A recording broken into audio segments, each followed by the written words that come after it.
It's like she's in a real hurry, doesn't she?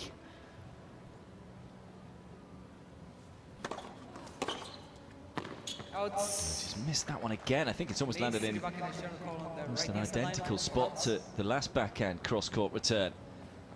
Kenin again, looks pretty certain. Yeah, and Rybakina looked across at her support camp, and they're shaking their heads as if, why are you challenging this? Because that's not what we were telling you to do, and now it's a wasted challenge. And that's probably exactly why. Yeah, she's blown 2 in the game as well there, Rybakina. That could be costly when push comes to shove later on in this set.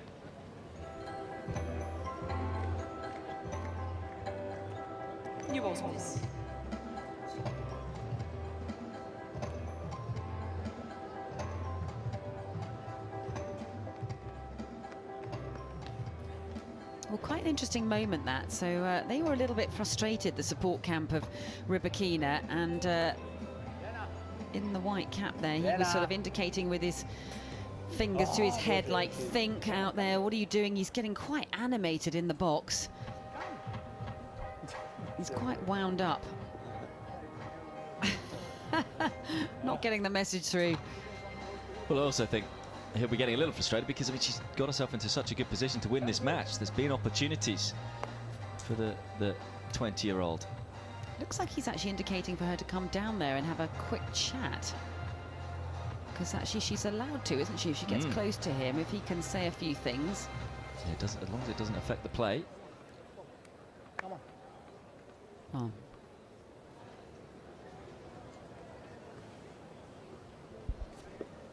Ah, now the chair umpire's like saying no. Yes. That's interesting. Not quite sure what that's about. It's a tight match, this one. Very little to separate the two. Kenin in front, though, 3-2, second set. Miss Rybakina is requesting coach on hold. For Rolex and tennis, the tradition began in 1978 and has grown to include the most iconic majors and tournaments, supporting the legends. Okay, on the returns, you're doing well. You're missing by this much, it's okay. That's a good thing that it's now like this, you understand what I mean? But you're leaning a little bit every time you want to go. Either you go or you don't go. You gotta go. You gotta go. Yeah, but you go leaning back. You go leaning back, you know? And then you stop. Again here, you want to defend slices with the chip, remember? When there's balls that you can get there and play it. You understand what I mean? There's no need to defend. Doesn't matter, but you gotta work extra. You understand what I mean? It's fine. It's all right. We're there. We're so close. So close. Really, so close. So many opportunities on the return games. Very close, very unlucky. Doesn't matter. It's fine. But for now, focus on the serve.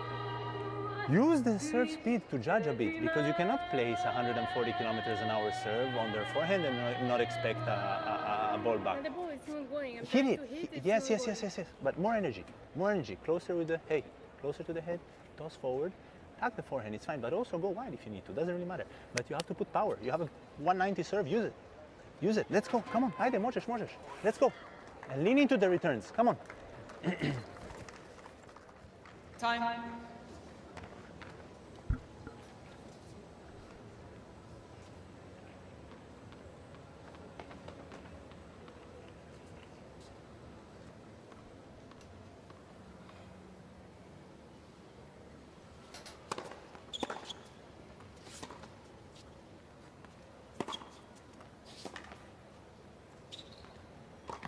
It's a quality point once again from Kenin.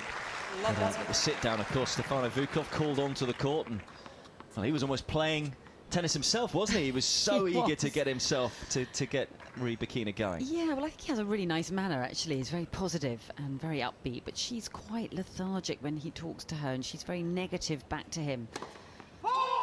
She sort of needs a pep talk, I think, to kind of really pick her up, because he was saying, and I agreed with him, you're not that far off this. This is really, really close. But she was responding as if, well, it's all doom and gloom and it's not really working. And he definitely said, come on, you can serve 190 serves, use your serve, power up. He told her not to be leaning back so much on some of those ground strokes, particularly when she's defending.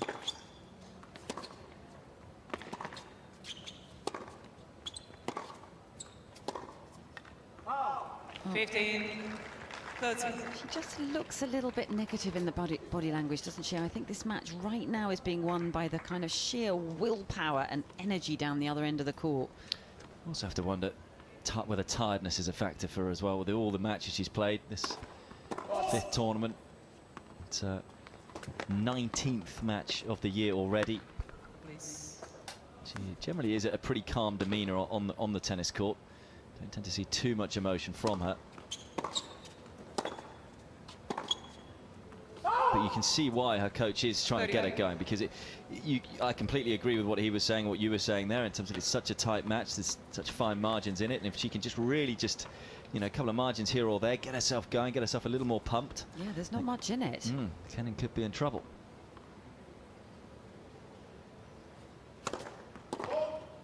Just a fraction more intensity.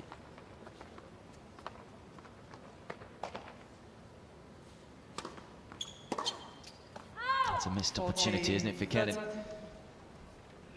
I think he was also saying when you're pushed defensively, you know, all of the players like to go for that squash shot kind of defensive slice, but he was saying actually you can get there and you can actually hit a proper shot rather than always going for that defensive slice. I mean, she's got long levers, hasn't she, Rybakina? Long legs, long arms, can cover a lot of ground.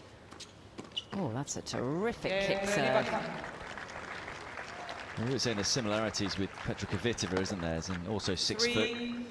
Games on. Just in terms of that big game style. Of course, being a right-hander rather than the left-handed Czech. Got a lot of variety on the serve though as well, hasn't she?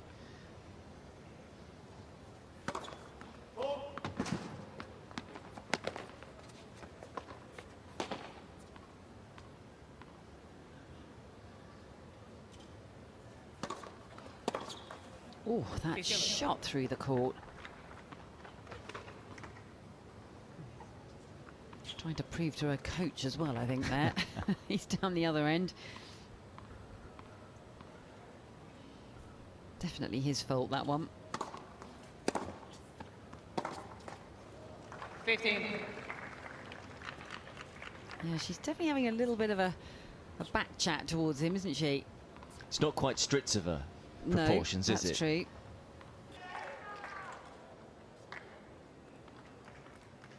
He wins 6-7, 6-3, 6-3, and it's back to the drawing board for Kenin. Perhaps understandable after all of the success she had in Australia. So many players, of course, winning their first Grand Slam, then often have a little bit of a slump. But you have to give so much credit to Rybakina, who is now courtside with Annabel Croft. Well, congratulations, Elena. Your first match against Sofia Kenin, and of course you've won all of your 3-set matches this year. You've taken out the Australian Open champion. Just give us your thoughts on the win. Thank you so much. I'm so happy with my win today, and I think today I folded the tactics, so it was a key of the win.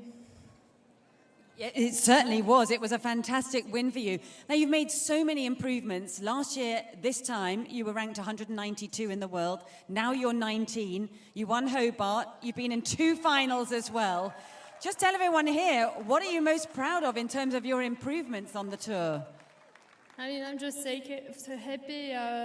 Worked a lot, so I mean, it's amazing that I managed to win today because I just finished the tournament and I came one day before, so just happy.